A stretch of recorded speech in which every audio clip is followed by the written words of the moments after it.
या लेखीवर विश्वास ठेवून त्यांनी मला नाशिकहून इथे बोलवलं. एका काव्य संमेलनात काकांची माझी ओळख झाली आणि तिथे मी वाचलेली कविता ऐकून त्यांनी मला ह्या कार्यक्रमाला बोलवलं. त्याच्यामुळे सगळ्यात पहिल्यांदा काकांचं मनपूर्वक आभार मानते. जी कविता ऐकून त्यांनी मला बोलवलं ती कविता पहिल्यांदा तुम्हाला ऐकवते आणि मग आपण मुद्द्याकडे येऊया. ती जगाची निर्मिती, ती जगाची निर्मिती, ती जगाची स्वीकृती, तरी काळ ती प्रेरणा, ती लढाई, तरी पुरुषांच्या मानसिकतेची ती कधी ठरते बळी. ती तेजोवलय, ती धार, तरी एका लैंगिकतेसाठी तिजवर होतो प्रहार. हेही सारे बदलेल तीच, कारण विश्वासही तीच आणि निर्धारही तीच. तिला ओळखायला शिकवा, तिला ओळखायला शिकवा. तिच्यातील लढाई, तिच्यातील प्रेरणा, तिच्यातील तेजोवलय, तीच संशय, तीच सूर्य उचलेल, पेलेल आणि तीच सूर्य तोलेल, तीच सूर्य तोलेल. ही कविता ऐकून धन्यवाद. ही कविता ऐकून काकांनी खरं तर ठरवलं की महिला दिनाच्या दिवशी तुमचं प्रवचन ठेवायचं. मी तसं कीर्तनकार आहे, पण इथे तबला पेटी ह्याची सोय होऊ शकणार नाही, म्हणून आज प्रवचनाचा विषय घेतलेला आहे. तर ह्या कवितेत मी जे तुम्हाला म्हटलं की तीच सूर्य तोलेल, तर इतकी शक्ती मुळामध्ये स्त्रीमध्ये असते. फक्त आजची परिस्थिती अशी झाली आहे की आपण स्त्रिया कधी कधी आत्मभान विसरून जातो आणि म्हणून आपली प्रगतीची दारे कधी कधी बंद होतात. त्याच्यामुळे आपल्यातलं आत्मभान ओळखायला पाहिजे, आत्मभान सुयोग्य त्याचा वापर केला पाहिजे आणि तर आपण पुढे जाऊ शकतो. त्याच्यासाठी स्त्रीमुक्ती वगैरे हे शब्द म्हणजे मी थोडी नाराज असते ह्या शब्दांवरती. तुम्ही म्हणाल आज आमच्या बाजूने बोलायला बोलवलं तर ताई आमच्या विरुद्ध बोलतायत, हो की नाही? पण असं नाहीये. खरोखरीच आज अशी परिस्थिती आहे का की आपण खूप मागासलेल्या आहोत किंवा आपण खूप जखडलेल्या आहोत? अशी परिस्थिती आहे का आज? नाही. माझे सगळे मागचे भाऊजी तर मला रागवतील, सगळे म्हणतील आम्ही सगळ्यांना एवढं रात्री 10 वाजता तुमचं प्रवचन ऐकायला पाठवलं म्हणजे आम्ही घरात त्रास देतो की काय बायकांना? बरोबर आहे की नाही? पण खरोखरीच आज आपल्या घरांमध्ये, मग ते माहेरी असो की सासरी असो, आपल्याला माहेरी वडिलांचा खूप आधार असतो, भावाचा आधार असतो. लग्न करून येतो तेव्हा आपल्याला आपल्या पतीचा खंबीर पाठिंबा असतो, मुलं आपल्याला पाठिंबा देतात. आणि तरी आपण बऱ्याचदा स्त्रीमुक्तीच्या भ्रामक कल्पनांच्या पाठीमागे धावतो. बरोबर आहे ना? सगळ्यांना पटेल कदाचित हा मुद्दा. खरोखरीच स्त्री आज एवढी मागासलेली नाही. ती शिक्षित आहे, स्वतःच्या पायावर उभी आहे, पण काही काही भ्रामक कल्पना तिने स्वतःसाठीच मांडून घेतलेल्या आहेत आणि ज्या योगे ती त्या स्त्रीमुक्तीच्या जो आज सावळा गोंधळ होत असतो स्त्रीमुक्तीच्या नावाखाली, त्याची निष्करण धनी ठरत असते, बळी ठरत असते ती कित्येकदा. काही काही वेळेला बायकांना असं वाटतं की खूप मॉडर्न कपडे घातले म्हणजे स्त्रीमुक्ती आहे, किंवा काही जणींना असं वाटतं की आम्ही नोकरी केली म्हणजे आम्ही मुक्त आहोत. बरोबर आहे की नाही? पण ही खरा मुक्ततेचा अर्थ आहे का? हा मुक्ततेचा अर्थ नाही. स्त्रीची मुक्ती जर आपल्याला हवी असेल तर ती आपली आंतरिक ऊर्जा, आंतरिक शक्ती, आतून आलेली वैचारिक प्रगल्भता हे सगळ्यात महत्वाचं असतं आणि ते मुळात स्त्रीमध्ये असतं. फक्त आपण ते बाहेर काढत नाही. तर आपल्याला ओळखायला शिकलं पाहिजे, आपल्या मुलींना ओळखायला शिकलं पाहिजे आणि त्यांना शिकवलं पाहिजे की आत्मभान काय असतं, आत्मभान कसं ओळखायचं ते शिकवलं पाहिजे. आपण जेव्हा बाहेर ओरडतो की मुली सुरक्षित नाहीये, तर आपण आपल्याकडून किती प्रयत्न करतो मुलींना सुरक्षित ठेवण्याचा? मुलींना कधी लाठीकाठी शिकवली का तुम्ही? घरातल्या मुलींना स्वतःवरती जर काही अन्याय झाला तर त्याला प्रतिकार करण्यासाठी आपण मुलींना काही शिकवण देतो का? नाही देत. म्हणजे हे आपलं चुकतंय की नाही? तर आपण मुलींना आता सगळ्याच जणी, सगळ्या घराघरातून मुली बाहेर राहतात, एकट्या राहतात. मग त्यांची सुरक्षितता ही त्यांना स्वतःला आधी आली पाहिजे. बरोबर आहे की नाही?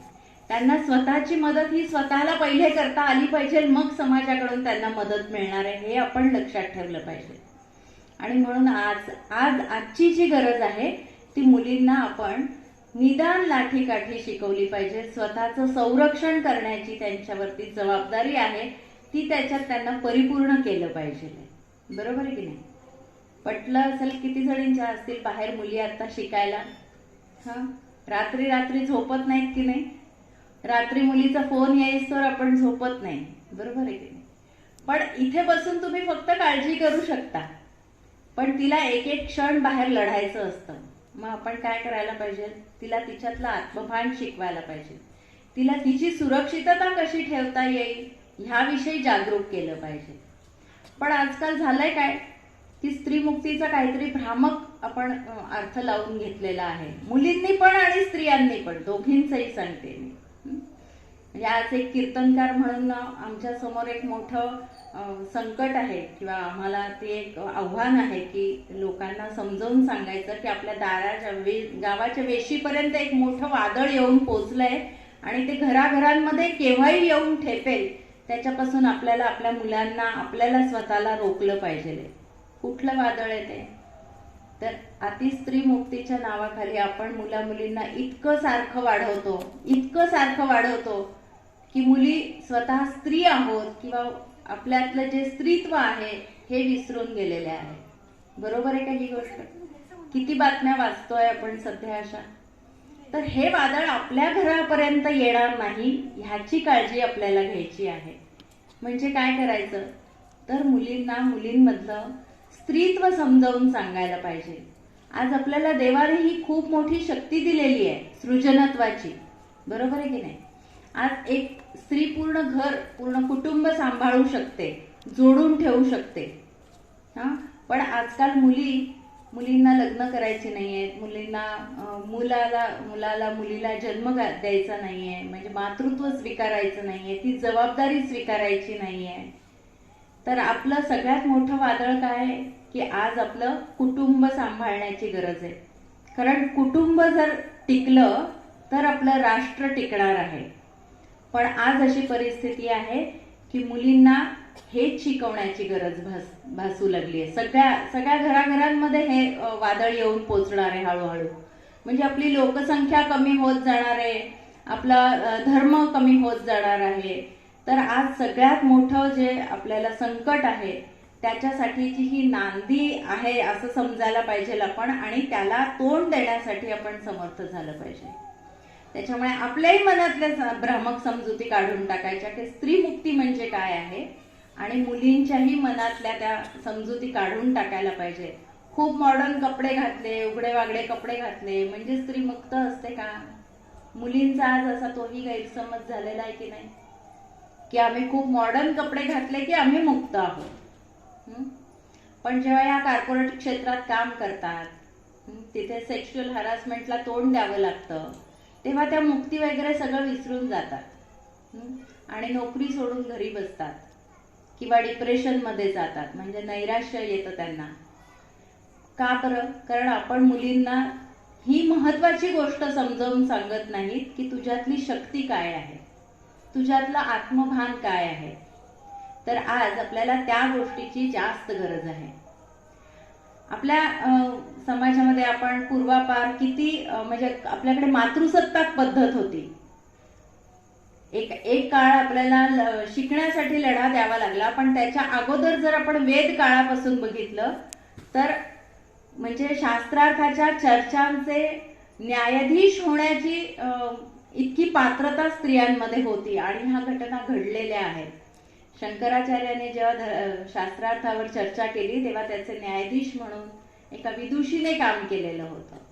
मग इतकी आपली जेव्हा आपल्यामध्ये प्रबळता आहे, सबलता आहे, समर्थता आहे, तरी पण आज आपण स्त्री मुक्तीच्या भ्रामक कल्पनांच्या मागे का धावायचं बरं? तर समजून घेतलं पाहिजे की नक्की स्त्री मुक्ती म्हणजे काय आहे. आपण जिजाऊंचा आदर्श डोळ्यासमोर ठेवतो. ज्या दिल्लीच्या बादशहाला मी कुर्निसात करणार नाही असं जेव्हा शिवाजी राजांनी ठणकावून सांगितलं, ते कुणाच्या भरोशावर सांगितलं? त्यांना आईने दिलेल्या संस्कारांवरती. बरोबर आहे की नाही? मग इतकी जेव्हा सबलता आपल्या स्त्रीमध्ये आहे, तर स्त्री मुक्तीच्या फालतू कल्पना मनामध्ये घेऊन आपण आणखी पुढे आलेल्या मागे जात राहतोय. ही गोष्ट जेव्हा तुम्ही मुलींचे आत्ताचे प्रकार बघाल तेव्हा ही गोष्ट तुम्हाला 100% पटेल. पुण्यासारख्या शहरामध्ये जवळजवळ 4,500 कोटींचं ड्रग्ज सापडलं गेलं, सगळ्यांना बातमी माहिती असेल. आणि त्याच्यानंतर काहीच एक 8 दिवसात एक अतिशय म्हणजे काय मुलींना पण किंवा आपल्या प्रत्येकाला शर्मनाक वाटेल, अगदी मान खाली जाईल असा एक व्हिडिओ खूप व्हायरल झालेला होता. सगळ्यांना आठवत असेल तो व्हिडिओ. 2 मुली नशेमध्ये इतक्या चूर होऊन पडलेल्या होत्या की त्यांना मनाचं शरीराचं भान राहिलेलं नव्हतं. ही मुक्ती आहे का? मुली ह्या स्टेजला का जातात? एक तर पालकांमधला संवाद कमी होतोय, आणि दुसरं म्हणजे आपण जे मुला मुलींना सारखं वागवायला जातो त्याच्यामुळे काय होतंय की मुली नको त्या मार्गाला जात आहेत. स्वैराचार वाढतोय. दारू, सिगरेट, ड्रग हे मोठ्या शहरांमध्ये सहजी केलं जातं आपल्या मुलींकडून. आपल्या इथे सगळे आता सुशिक्षित समाज आहे आणि खूप मुलींना सांभाळून घेणारी आहेत, पण हे मी परत सांगते की हे वादळ आपल्या वेशीपर्यंत येऊन पोचलेलं आहे. ते आपल्या घरापर्यंत येणार नाही याची आपल्याला काळजी घ्यायची आहे. आणि म्हणून आजचा हे मी सेशनमध्ये हे सांगण्याचा प्रयत्न करते की आपण आज आपल्याला खूप सुरक्षित वाटतंय, पण उद्याचा आपला भविष्य काळ आपल्याला कसा येणार आहे याची जर काळजी घ्यायची असेल तर ती आज आपण घेतली पाहिजे. आपल्या मुलींशी सुसंवाद साधला पाहिजे, आपल्या मुलींना समजून घेतलं पाहिजे. त्या असुरक्षित आहेत का ह्याची जाणीव त्यांना करून दिली पाहिजे, आपण करून घेतली पाहिजे. एक आई म्हणून आपल्यावरती ते दायित्व आहे, तर त्या दृष्टीने आपल्याला प्रयत्न केला पाहिजे. एक काळ नक्की असा होता की तिथे शिक्षणाचा आपल्याला म्हणजे शिक्षण नव्हतं घेऊन दिलं जात, पण आज तशी परिस्थिती नाहीये. त्यासाठी रमाबाई आंबेडकर, सावित्रीबाई फुले, आनंदी गोपाळ जोशी अशा कित्येक स्त्रियांनी किती मोठा लढा दिलेला आहे. पण आज आपण कुठल्या गोष्टीसाठी लढतो? स्त्री मुक्ती ह्या ज्याला मुठभर काहीतरी फायदा व्हावा म्हणून काही लोकांनी जो रंग दिलेला आहे खोटेपणाचा, त्याच्या नादी लागून आपण आज आपला कुटुंब धोक्यात आणलेलं आहे. ही जाणीव आज आपल्याला व्हायला पाहिजे घराघरांमधून. कारण जर आपला कुटुंब पूर्ण ढासळलं तर आपली स्त्रीमुक्ती आपल्याला अतिशय वाईट भविष्य पुढे घेऊन येणार आहे. त्याच्यामुळे आज एक 2 चरित्र सांगण्याचा प्रयत्न करणार आहे मी स्त्रियांचा. एक धार्मिक चरित्र सांगेन आणि वेळ मिळाला तर एक आपण ऐतिहासिक चरित्र सांगूया. चालेल? किती वेळ आहे आपल्या जवळ? भरपूर आहे. बरोबर. आज आधी आपण ऐतिहासिक घेऊ आणि मग आपल्या जवळ वेळ मिळाला तर धार्मिक घेऊया. तर आता मी जे ऐतिहासिक चरित्र सांगणार आहे ते आहे सारंधा राणीचं. आत्मभान काय असतं स्त्रीमध्ये हे पटवून देण्यासाठी आजचं हे चरित्र सांगते. तर बुंदेलखंडात म्हणजे आत्ताची झाशी इथे किल्ल्यामध्ये बघा, आता डोळ्यासमोर तुम्ही चित्र आणा, मी जे प्रसंग वर्णन करते ते की किल्ल्यामध्ये रात्रीचे साधारण 2:30-3ची घटिका आहे आणि 2 स्त्रिया मंचकावरती गप्पा मारत बसलेल्या आहेत. त्यातली एक आहे शीतल, ती आहे अनिरुद्ध सरदाराची पत्नी, आणि दुसरी जी तिच्या बरोबर बसलेली आहे ती आहे अनिरुद्ध सरदाराची बहीण, तिचं नाव आहे सारंधा. तर ही जी शीतल आहे, साहजिक नवरा युद्धावर गेलेला आहे आणि म्हणून कमालीची अस्वस्थ आहे. आणि मग तिचं मन हलकं करण्यासाठी तिची नणंद तिला थोडीशी चिडवतीये की तुला दादाची आठवण येते वगैरे. अशा दोघी जणी त्या गप्पा मारत बसलेल्या आहेत मंचकावरती. आणि तेवढ्यात दरवाजावर धाड धाड धाड धाड आवाज यायला लागतो. ह्या दोघी रजपूत घराण्यातल्या स्त्रिया सेवक उठून दरवाजा उघडायच्या अगोदर समशेर घेऊन धावतात. किल्ल्याचं दार उघडतात तेव्हा दारामध्ये अनिरुद्ध सरदार हा जखमी अवस्थेत आणि बराचसा ओलेता असा उभा आहे. आता त्याला बघितल्यानंतर दोघींनाही साहजिक तो इतका जखमी अवस्थेत आहे म्हणल्यानंतर, पण पहिलं आश्चर्य सारंगाला वाटतं की बाहेर पावसाचा लवलेश नाहीये तरी आपला भाऊ एवढा ओला कसा आहे. तिला तो रक्ताने ओला झालेला दिसत नाहीये बरं का, फक्त पावसाने ओला झालेला म्हणजे पाण्याने ओला झालेला दिसतोय. कारण का, ती मूळची रजपूत आहे. तिला त्याच्यामुळे शंका आली आहे की हा पराभव घेऊन आलेला आहे आणि म्हणून तिला ते पटत नाहीये. ती त्याला विचारते की दादा आपलं सैन्य कुठे गेलं सगळं आणि तू असा निशस्त्र का आलायस घरी. तेव्हा तो सांगतो की सगळं आपलं सैन्य परागंदा झालेलं आहे आणि माझा पराभव झालेला आहे आणि म्हणून मी कसा बसा नदीतनं पोहत घरापर्यंत आलेलो आहे. आता शीतल ही जी त्याची पत्नी आहे तिला काय वाटतं, साहजिक आधी नवऱ्याला घरात येईल, त्याच्या जखमांवरती उपचार करेल आणि म्हणून तिची अस्वस्थता त्या गोष्टीसाठी. पण सारंधा त्याला सांगते की आपल्या कुळामध्ये असा परत येणारा कोणीच सरदार नाहीये. जो पराभव घेऊन येईल असा कोणीही सरदार आपल्याकडे जन्माला नाही आलेला आणि तो टिकलेला पण नाहीये असा कोणी. तर तू भले कोणाची मदत घे पण जिंकल्याशिवाय घरी येऊ नकोस. आणि अनिरुद्ध सरदाराला ही गोष्ट तंतोतंत पटते. तो औषधोपचारही न घेता परत फिरतो युद्धावर परत जाण्यासाठी. हे झाल्यानंतर मात्र शीतल थोडी चिडते, साहजिक आहे की नाही. आपल्या नवऱ्याला जखमी अवस्थेत परत युद्धावर पाठवणारी बहीण तिला जरा कजागच वाटते, बरोबर आहे की नाही. तर तो परतून गेल्यानंतर शीतल सारंगाला म्हणते की हा तुझा भाऊ होता म्हणून तू त्याला परत युद्धावर पाठवलं, पण हा जर तुझा नवरा असता तर तू त्याला महालात लपवून ठेवला असता.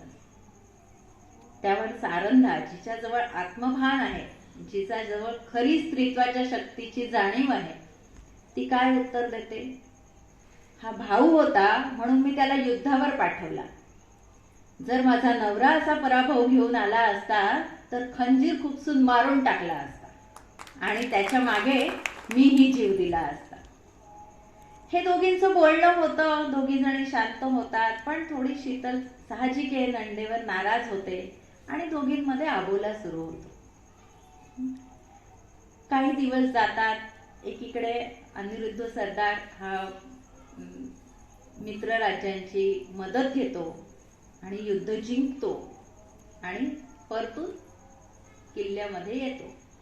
आता मात्र दोघी जणी त्याचं स्वागत जोरदार करतात, त्याची आरती ओवाळतात आणि मग तो घरी आल्यानंतर सांगतो की ही जे आज मला यश मिळालं तर तो ओरछा प्रांताचा चंपतराय राजा जो आहे त्या राजाच्या मदतीने मी हे युद्ध जिंकलेलं आहे आणि माझ्या बहिणीसाठी मी त्याला तो लग्नासाठी प्रस्ताव दिलेला आहे आणि तो त्याने मान्य केलेला आहे.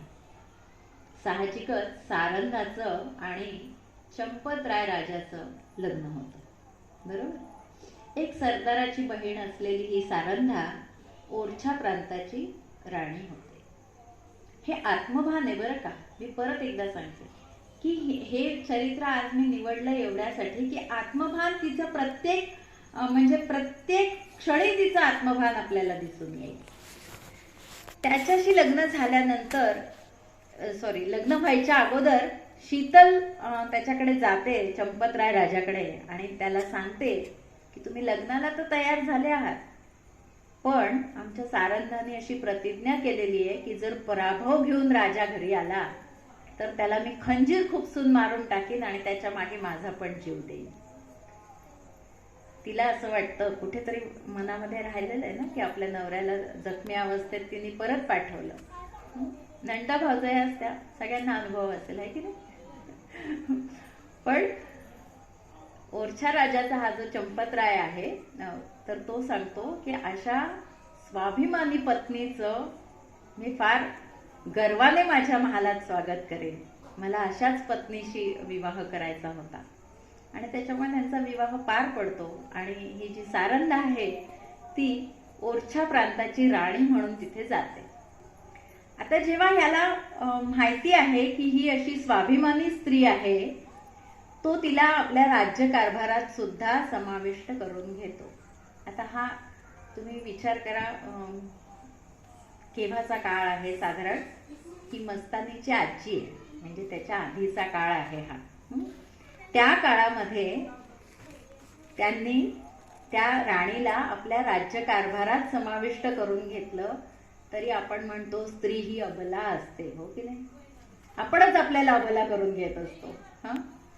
तर राज्यकारभार बघायला लागल्यानंतर तिच्या असं लक्षात येतं की दिल्लीच्या बादशहाला आपल्या प्रांताकडून खंडणी दिली जाते. तिला वाईट वाटतं की जे आपली जनता काम करते त्याच्यावरतून जो पैसा मिळतो तो आपण बादशहाला का द्यायचा. पण शहाजहान हा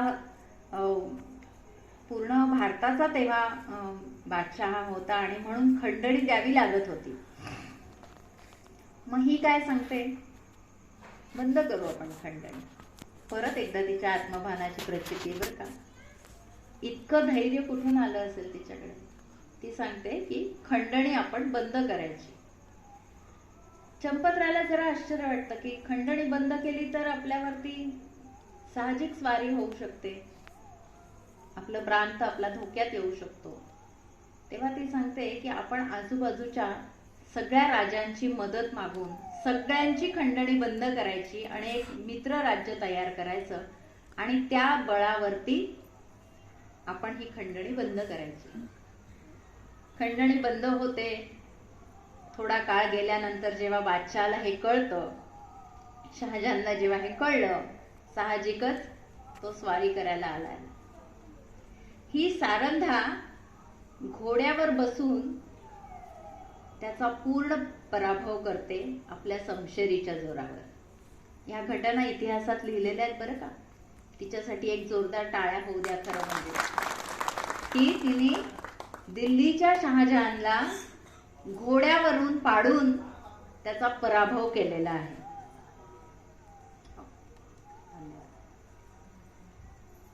तर हा पराभूत होऊन शहाजहान परत दिल्लीत जातो आणि त्यानंतर शहाजहान आजारी पडलेला आहे.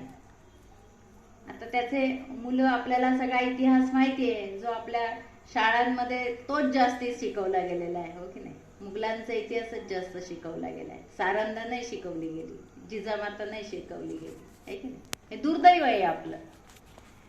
तर शहाजहानचा जो मोठा मुलगा दारा, त्याला असं वाटतं आता वडील जेव्हा आजारी आहेत तेव्हा शहाजहानची गादी आपल्यालाच मिळणार आहे. पण खाली कर्नाटकापाशी औरंगजेब पण हजर आहे. शहाजहानची गादी औरंगजेबाला पण पाहिजे आणि औरंगजेबाचा इतिहास आपल्याला माहिती आहे, त्याच्यासारखा क्रूरकर्मा नाहीये कोणी, बरोबर आहे. जो स्वतःच्या वडिलांना पाणी सुद्धा देऊ शकत नाही, देत नव्हता, असा औरंगजेब कर्नाटकापाशी थांबलेला होता. आणि दाराने असं ठरवलं की औरंगजेबाला दिल्लीपर्यंत येऊच द्यायचं नाही, म्हणजे मग गादी मलाच मिळेल. परंतु औरंगजेबाने मध्ये हा जो चंबळचं खोरं होतं सगळं, म्हणजे आजची झाशी, बुंदेलखंडात, त्याने विनंती केली चंपतरायला की तू माझी मदत कर, म्हणजे मी कर्नाटकापासून दिल्लीपर्यंत माझं कूच होऊ शकेल. साहजिक चंपतरायने नाही सांगितलं. कारण औरंगजेबाला का मदत करायची असा त्याचा विचार होता. पण ही आत्मभान असलेली धोरणी स्त्री सारंधा तिने सांगितलं की आज आपण औरंगजेबाला नक्की मदत करायची.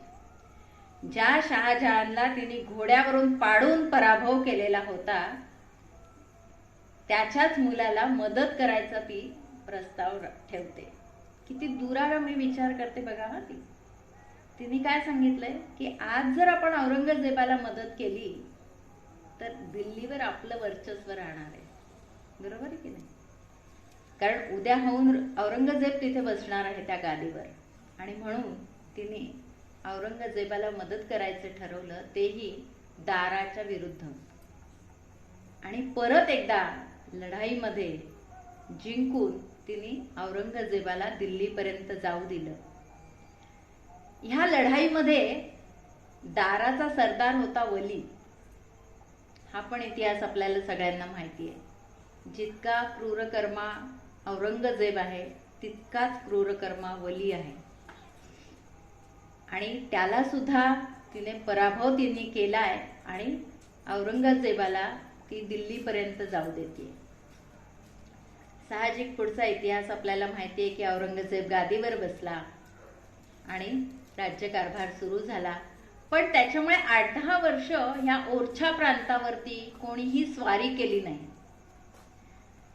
पण 8-10 वर्षांनी औरंगजेबाने सांगितलं, तो आता थोडासा स्थिरावला, 7-8 वर्ष गेले त्याला सगळी गादी बसवण्यामध्ये.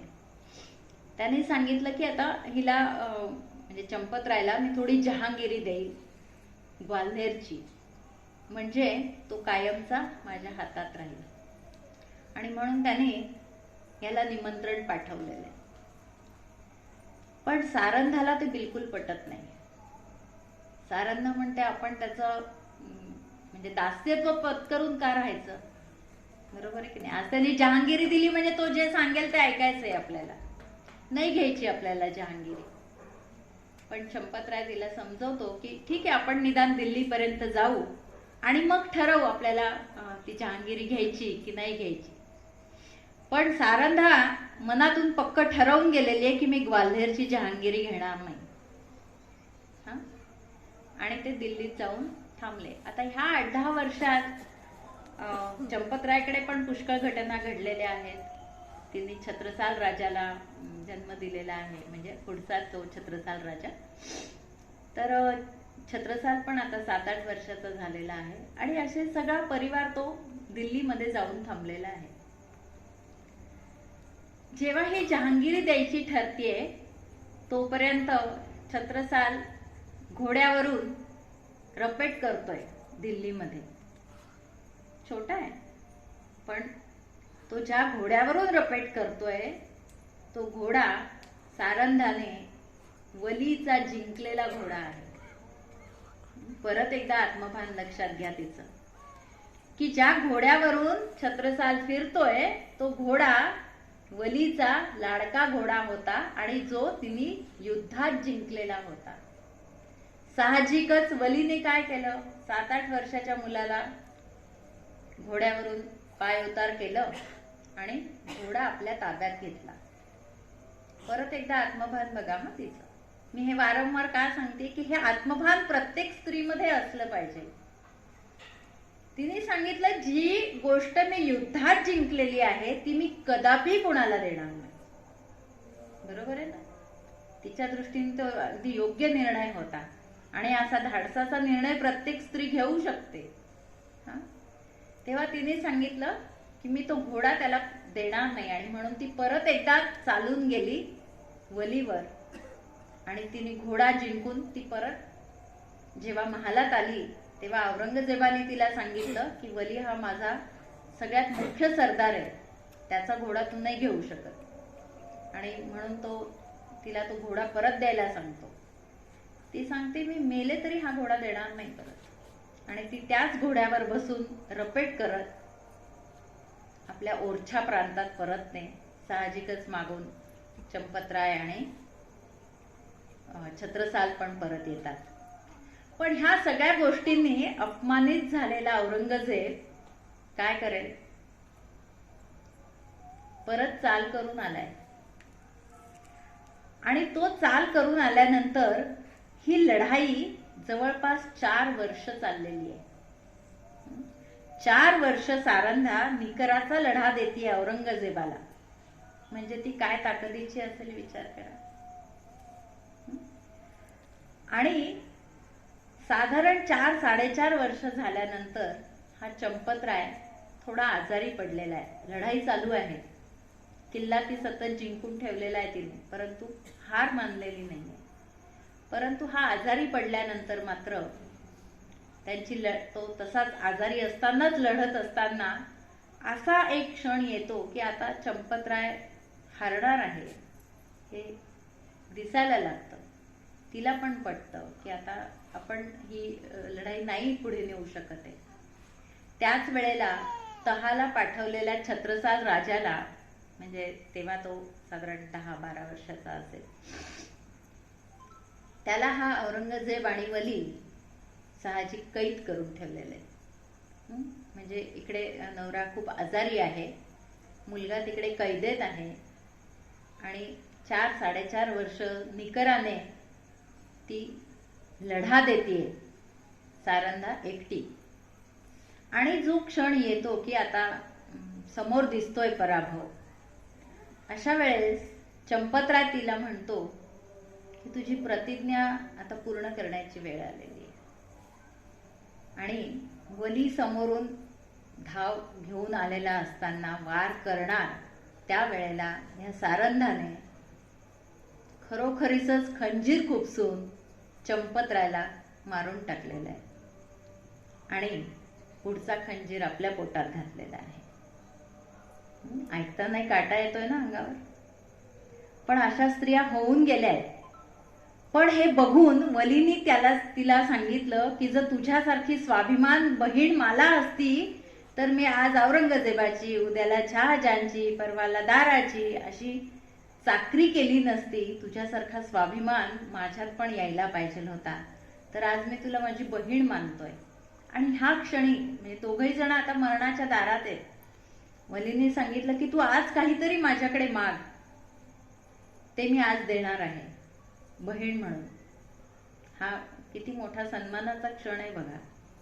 आणि तेव्हा या सारंधाने सांगितलंय की तू छत्रसालला कैदेतनं मोकळं कर, त्याला त्याचं राज्य परत कर आणि ही जी आमची कहाणी आहे ही छत्रसालाला सांग, म्हणजे त्याला कळेल की त्याची आई काय होती, त्याचं कुळ काय आहे, त्याचं राज्यपद काय आहे, त्याचा तो मान ठेवेल. आणि मग दोघांनी प्राण सोडलेला आहे.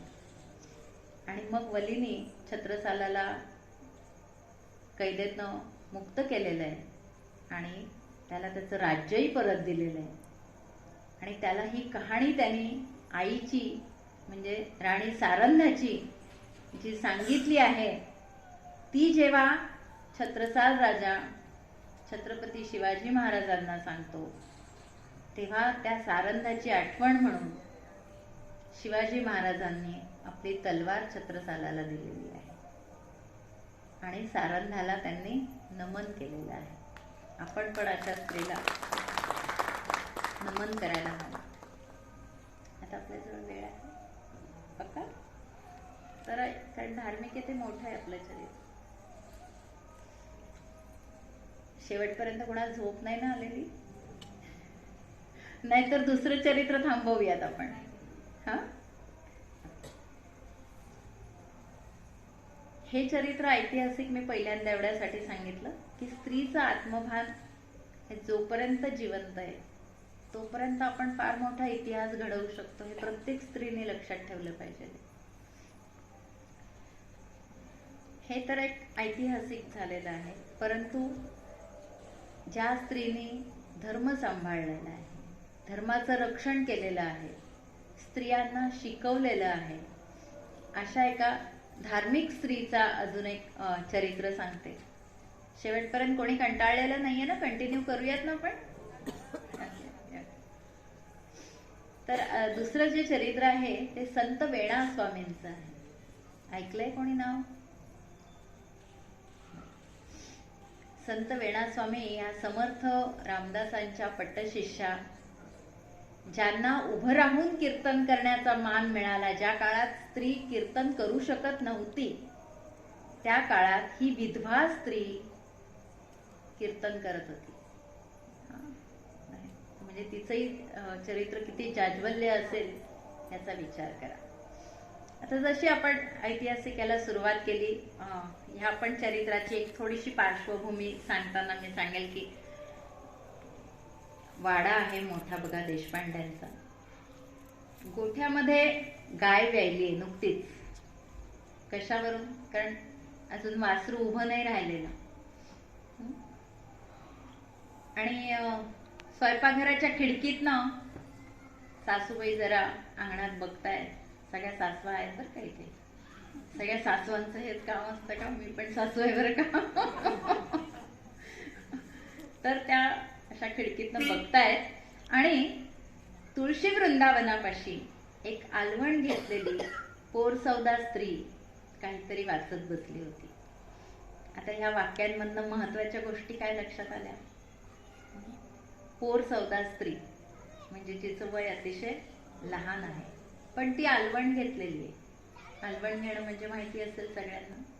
पूर्वीच्या काळी जेव्हा स्त्री विधवा होत होती तेव्हा तिचं केशवपन करून तिला लाल वस्त्र दिलं जायचं आणि त्याच्यातच तिला आयुष्य काढावं लागायचं. आज आपण समजून घ्यायला पाहिजे की आपण किती सुरक्षित आहोत. ज्या वस्त्रांमध्ये स्त्रियांनी आयुष्य काढलंय आणि आपल्याला मात्र असं वाटतं की आपण कमी कपडे घातले की खूप छान दिसतो, हो की नाही? असा गैरसमज मुलींमध्ये आणि स्त्रियांमध्ये बऱ्याच ठिकाणी दिसतो. तर अशी आलवण घेतलेली स्त्री ही तुळशी वृंदावनापाशी बसलेली आहे. पण त्याही पेक्षा एक महत्वाची गोष्ट काय सांगितली मी आता, की ती काहीतरी वाचत बसलेली आहे. आता हा काळ समर्थ रामदास स्वामींचा काळ आहे, म्हणजे साधारण 500 वर्षापूर्वीचा काळ आहे. तेव्हा स्त्रियांना शिकायला परवानगी नव्हती. त्या काळात ही काहीतरी वाचत बसलेली होती. याचाच अर्थ तिच्या घरातून तिला पक्का पाठिंबा देणारे तिचे वडील गोपजीपंत यांनी तिला शिक्षण दिलेलं होतं. खरं म्हणजे त्या काळात अतिशय दुर्लभ असलेली ही गोष्ट आहे बरं का. तर असं सगळं वाड्याचं वातावरण असताना दरवाजामध्ये गर्जना झाली आहे. जय जय रघुवीर समर्थ. आणि दारातनं एक योगी अंगणात प्रवेश ते झालेले आहेत. आणि त्यांनी पाठोपाठ प्रश्न केला, एक तुंबाभर दूध मिळेल काय? तुंबाभर म्हणजे एक लोटीभर, जुना शब्द आहे. तशा सासूबाईंनी आतून सांगितलं. आता आधी मनामध्ये हा प्रश्न येऊ देऊ नका, पहा सासूबाई आतमध्ये स्वयंपाक करतायत आणि सुनबाई बाहेर तुळशीपाशी बसल्या. सगळ्यात मोठा लाडका विचार हाच येतो की नाही मनामध्ये. सगळ्या स्त्रियांना मनापासून हसू आलं नाही. पण ती अलवण घेतलेली असल्यामुळे तिला श्राद्धाच्या दिवशी स्वयंपाक करायला परवानगी नव्हती. आणि असं विचारल्यानंतर समर्थांनी सासूबाईंनी आतून सांगितलंय की आजच आमची गाय व्यायली आहे आणि घरच्या मारुती रायाला नैवेद्य दाखवल्याशिवाय आम्ही दूध कोणाला देऊ शकत नाही. हे ऐकताच समर्थांनी परत एकदा जय जय रघुवीर समर्थ म्हटलंय आणि ते पाठमोरे चालते झाले. पण हे सगळं घडेपर्यंत 1-2 मिनिटाचा जो अवधी गेला, त्या अवधीत ह्या स्त्रीने, ह्या मुलीने जे बघितलं की हे अजानबाहू योगी जे पाठमोरे होऊन गेले, हे समर्थ रामदास तर नसतील ना, ज्यांचा म्हणजे विद्वत्ता ऐकून ती त्यांचा ध्यास घेऊन बसलेली होती की असे गुरु मला मिळावेत. तर हे रामदास स्वामी तर नसतील ना, असा तिच्या मनामध्ये विचार येतोय. तोवरती समर्थ निघून गेलेले आहेत. मग तिला रुखरुख लागली की आपण त्यांना बिनमुख परत पाठवलं. आपला वाडा भरलेला आहे सगळा, पण आपण त्यांना बिनमुख पाठवलं, याचं तिला फार वाईट वाटतंय. पण सासूबाईंसमोर ती काही बोलली नाही आणि सासूबाईंनी पण दुसरी काही भिक्षा दिलेली नाहीये. दूध मागितलं, दूध नाहीये सांगितलेलं आहे. समर्थ जेव्हा संध्याकाळी मंदिरात गेलेले आहेत आणि आरतीच्या वेळेस त्यांना विचारपूस केली आहे तेव्हा त्यांना कळलंय की ही जी पोरसौदा स्त्री आहे कोण आहे बरं हिचं नाव आहे वेणा. असं गावकऱ्यांनी त्यांच्यापर्यंत सगळं तिचा इतिहास पोहोचवला. तर कोण होती ही वेणा? करवीर नगरी होता गोपजी नामे प्रसिद्ध विप्रवर. वेणू लेकतयांची हसरी निर्मळ खट्याळ खोडकर. तर गोपजी पंत आणि राधिकाबाई यांची ही लाडकी कन्या वेणू. पण तिला लहानपणापासूनच त्यांनी रामकथेचे संस्कार दिलेले आहेत. आणि वेणू म्हणजे बासरी माहिती आहे सगळ्यांना. तर ती बासरीसारखीच गोड गळ्याची आहे आणि त्याच्यामुळे अतिशय सुंदर रामकथा ती नित्यनेमाने असे जसे आज आपण सगळेजण जमलेलो आहोत असं सगळं गाव जमायचं आणि ही चिमुरडी वेणू सगळ्यांना रामकथा सांगायची. त्याच्याच बरोबर वेगवेगळी स्तोत्रे त्याचे अर्थ शास्त्रार्थ समजावून सांगायची. म्हणजे ती जन्मतःच आशीर्वाद घेऊनच आलेली होती. असं करता करता वेणू 8 वर्षाची झाली हो. आणि मग साहजिकच आईला काळजी लागली लग्नाची. आपण किती सुखी आहे ना. 18व्या वर्षी 20व्या वर्षी लग्न होतात आता. त्या काळी मुलींवरती केव्हा जबाबदारी पडत होती 8व्या वर्षी. तर राधिकाबाईंनी सांगितलं की आता हिचा विवाह केला पाहिजे. गोपजी पंत थोडे धसकले. सगळे वडील धसकतात लेकीचं लग्न म्हणलं की. मागे सगळ्यांना बरं वाटतंय ऐकून. समजून घेते कोणीतरी आपल्याला. तसे वडील धसकले. म्हणले अजून तर ती लहान आहे, इतक्या लवकर कशाचं लग्न करायचंय तिचं. पण राधिकाबाईंनी सांगितलं की नाही ती आता 8 वर्षाची होत आली, तिचं लग्न केलं पाहिजे. आणि मग मिरजेचे देशपांडे घराणं, तालेवार घराणं होतं. सावकारी होती घरी, सुबत्ता होती. ठरलं आणि त्याप्रमाणे लगेच मार्गशीर्ष पंचमीला लग्न पारही पडलं. आणि ही छोटीशी 8 वर्षाची वेणू ही देशपांड्यांच्या घरची सुनबाई झाली. सासूबाई पण प्रेमळ हौशी होत्या. हे पण त्या काळी एक विशेषच बरं का. आता आपण सासू किती कौतुक करतो नाही का सुनांचं मुलांचं.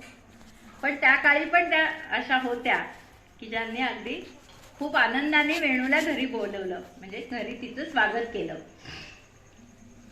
आणि लग्नाला 8-15 दिवसच झाले असतील बरं का. तर गोपजी पंत घ्यायला आले.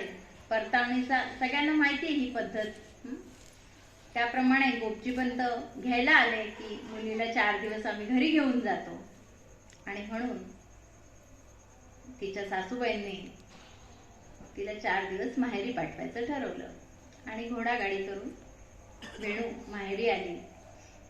आता ही एवढीशी परकरातली जी वेणू होती पूर्ण गावभर प्रसिद्ध असलेली, आता मोठी तालेवार सावकाराची बायको होऊन आली. त्याच्यामुळे सगळ्या गावाला कौतुक होतं तिचं. सगळ्या गावातले सगळी मंडळी सारखी तिला भेटायला येत होती, कोड कौतुक करत होते तिचं. असे 1-2 दिवस गेले असतील. आणि एक दिवस सकाळी सकाळी घोडागाडी दारात येऊन उभी राहिली. गोपजी पंतांना साहजिकच थोडीशी भीती वाटली की अचानक एवढ्या सकाळी सकाळी घोडागाडी कशी बरं आली असावी. गाडीवानाने सांगितलं की मिरजेहून तुम्हाला निरोप आहे, तुम्हाला तातडीने बोलवलेलं आहे. मग वेणूला घेऊन गोपजी पंत राधिकाबाईंना घेऊन मिरजेत पोहोचलेले. अंगणात आत प्रवेश करता करता समोरचं दृश्य बघून घाबरले. हातापायातलं त्राण गेलंय गोपजी पंतांच्या. मटकन खाली बसलेत. तोवरती सेवक धावून आलेला आहे. सेवकाने सांगितलं, धनी पडले हो झाडावरुनी, वरमी बसला घाव, बालवयातच झाली विधवा, नाही सुखाचे नाव. काय झालं असेल आपल्याला अंदाज आलाय. आणि हे काही वेणूच्या मेंदूपर्यंत पोहोचेल तोपर्यंत घरातनं कोणी वयस्कर स्त्री धावत आली आहे, वेणूला हाताला घेऊन घरात गेलेली आहे आणि तिच्या लांब सडक केसांचं केशवपन केलं गेलंय.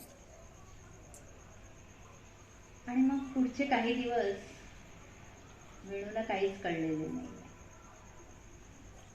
इतकं लहान वय आणि आलेलं वैधव्य, त्याच्यामुळे तिला खूप धक्का बसलेला आहे. अंतर्मुख होऊन गेली ती इतकीशी चिमुरडीशी मुलगी. 10वा 12वा झाल्यानंतर आई वडील पण परत कोल्हापुराला निघून गेलेले आहेत आणि वेणाचं दुसरं आयुष्य देशपांड्यांच्या घरात सुरू झालेलं आहे. गोपचीपंत म्हणले की मी घेऊन जातो लेकीला, परंतु सासूबाईंनी सांगितलं की आमच्या मुलाच्या जागी आहे आता ती. हे पण एक वैशिष्ट्य त्या काळचं. तर आम्ही काही वेणाला परत पाठवणार नाहीये, ती आमचा मुलगा बनून राहणार आहे. आणि आजचा हा जो दिवस होता की समर्थ आज अंगणात आलेले होते. समर्थांना ही सगळी जेव्हा माहिती कळली तेव्हा समर्थांना जे अंतर्ज्ञानाने कळलं त्यानुसार पुन्हा एक दिवस समर्थ अंगणात येऊन उभे राहिले आणि गर्जना केली आहे, जय जय रघुवीर समर्थ. आणि आता मात्र सासूबाईंनी भिक्षा घातलेली आहे. तेव्हा पण वेणा अशीच तुळशी वृंदावनापाशी वाचत बसलेली आहे. भिक्षा घेतल्यानंतर समर्थांनी विचारलं, आपण काय वाचता आहात? वेणूने सांगितलं, मी एकनाथी भागवत वाचतेय. त्यांनी सांगितलं, यातलं काही कळतंय का आपल्याला? आता हा प्रश्न विचारल्यानंतर वेणाच्या असंख्य प्रश्नांना वाचा फुटली आहे. कारण गेले कित्येक वर्ष ती फक्त वाचन करतेय, त्यातले अर्थ सगळे समजत नाही. मी आता सुनंदाबाईंना म्हटलं, त्यामुळे मी विष्णू सहस्त्रनाम वाचते. म्हटलं त्यातला अर्थ किती कळतो? काही नाही. आपण श्रीसुक्त म्हणतो, आपण विष्णू सहस्त्रनाम म्हणतो, पण त्यातला अर्थ आपल्याला काहीच माहित नसतं. आपल्याला फक्त वाचन माहिती असतं. सगळ्या स्त्रियांची आणि सगळ्या पुरुषांची पण हीच गती. आपल्याला त्याचे अर्थ माहीत नसतात. आपण फक्त पाठांतराने तेवढं म्हणत असतो. अर्थात ते पण काही वाईट नाहीये, ते सगळ्यात महत्वाचं आहे. ही सुरुवात आहे कुठेतरी. तर तसं वेणूंनी पण सांगितलं की मला यातले अर्थ काही कळत नाही, पण प्रश्न खूप आहेत. आणि मग भर भर भर भर तिने जवळजवळ 20 ते 25 प्रश्न समर्थांना विचारलेले. समर्थ शांतपणे ऐकत होते. पण त्या क्षणी त्यांनी जाणवलेली गोष्ट त्यांना ही होती की तिचा व्यासंग मोठा आहे वेणूचा, आणि तिची अवस्था मुमुक्षु आहे. म्हणजे काय? मोक्षाकडे नेणारी आहे, सात्विक वृत्तीची आहे. आणि म्हणून त्यांनी तिचे 25 प्रश्न आणि त्याला दिलेली उत्तर असे 2 अभंग समर्थांनी रचून वेणाच्या हातात दिलेले आहेत. आणि पाठमोरे होत निघून गेलेले आहे. आता हे सगळं घडल्यानंतर जी अंतर्बाह्य म्हणजे तिला बदलणारी ही घटना होती, त्यानंतर ती थोडी अस्वस्थ झाली. आता तिला गुरुची एकदा जेव्हा पहिल्यांदा आली लग्नानंतर, तेव्हा ती अगदी गावचा म्हणजे काय शिरोमणी होऊन आली होती. आणि आज मात्र वैधव्य घेऊन आलेली होती. जवळजवळ 20 वर्षांनी, 15-20 वर्षांनी ती आलेली आहे परत. आणि म्हणून साहजिक संध्याकाळी आईवडिलांबरोबर कोल्हापुराच्या मंदिरात, अंबाबाईच्या मंदिरात दर्शनासाठी गेलेली आहे. दर्शन झाल्यानंतर तिथे दवंडी पेटली गेली आहे की उद्यापासून समर्थांचं कीर्तन इथे होणार आहे. किती आनंदाची गोष्ट. तिला कोण आनंद झाला की आता आपल्याला पुन्हा एकदा काहीतरी ज्ञान मिळेल, सद्गुरूंच्या पायाशी बसता येईल, त्यांच्याकडून काही शिकता येईल. आणि म्हणून तिने वडिलांना झालेले प्रसंग सांगितले आणि वडिलांनी सांगितलं, ठीक आहे, उद्यापासून आपण कीर्तनाला येऊ. आणि त्यानुसार दुसऱ्या दिवशी हे 3घही जण कीर्तनाला गेलेत. अंबाबाईच्या मंदिरात गेल्यानंतर बघतात ही आता अशी जशी गर्दी झाली आहे तशीच गर्दी आहे मंदिरात. बसायला जागाच नाही आहे कुठे. तेवढ्यात कल्याण स्वामी आलेत. माहिती आहे सगळ्यांना कल्याण स्वामी समर्थांचे पट्ट शिष्य. आणि त्यांनी विचारलंय, आपण वेणाबाई काय? वेणा म्हणली, होय. तुम्हाला समर्थांनी पुढे येऊन बसायला सांगितलं. फार आनंद झाला वेणाला. एवढ्या गर्दीमध्ये समर्थांनी आपल्याला ओळखलंय, आपल्याला पुढे येऊन बसायला सांगितलेलं आहे. अर्थात समर्थांनी अंतर्ज्ञानाने तिचं येणंही पाहिलेलं होतं आणि जे काही तिला ज्ञान द्यायचं आहे त्याची जाणीव अर्थात त्यांना होती आणि म्हणून त्यांनी तिला पुढे येऊन बसायला सांगितलं. वेणा पहिल्या दिवशी तर पुढे येऊन बसली, पण हा नित्यक्रम झाला की वेणाने कीर्तनाला यावं, समर्थांनी तिला पुढे बसवावं. सगळं कीर्तन हे वेणासाठीच सांगतो आहोत असं कीर्तन सांगावं, कारण मंडळी पुष्कळ जमते. पण त्यातली समजदार किती असते माहिती आपल्याला सगळ्यांना. ओके. त्याच्यामुळे त्याच्यात त्यांना माहिती होतं की खरं ज्ञान आपल्याला कोणाला द्यायचं आहे. त्यानुसार ते रोज तिला पुढे